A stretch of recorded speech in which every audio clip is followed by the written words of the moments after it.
नेपालमा भैँसीको नस्ल सुधार तथा दूध उत्पादन वृद्धि गर्ने उद्देश्यले भारतबाट ल्याएका 15वटा मुर्रा रागाबाट सङ्कलन गरेको मध्ये झन्डै 49,000 डोज ब्रिय किसानले प्राप्त गरेका छन्। पशु सेवा विभागकी सूचना अधिकारी डाक्टर इन्दिरा शर्माका अनुसार 15वटा रागाबाट अहिलेसम्म 1,30,424 डोज ब्रिय जम्मा गरेकोमा 48,856 डोज किसानले पालेका भैँसीलाई गर्भधारण गराउन प्रयोग भएको छ।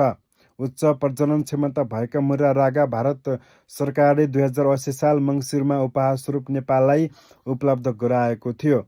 विभागका अनुसार राष्ट्रिय पशु प्रजनन कार्यालय पोखरामा 7, लाहानमा 5 र नेपालगञ्जमा 3 गरी 15वटा मुर्रा रागाबाट कृत्रिम गर्भधारणको लागि ब्रिय जम्मा गरिँदै आएको छ। मुर्रा उच्च दुध उत्पादनको लागि भैँसीको एक उन्नत जात हो। यो मूल रूपमा भारतको पन्जाब र हरियाणा राज्यमा उत्पत्ति भएको हो।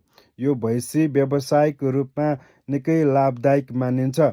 मुर्रा जातको भैँसीले एक बेतमा 4,000 देखि 5,000 लिटरसम्म दुध दिने गर्छन्। नेपालमा पाइने स्थानीय जातका भैँसीले सरदर 1,500 देखि 1,600 लिटरसम्म दुध दिने गर्दछन्।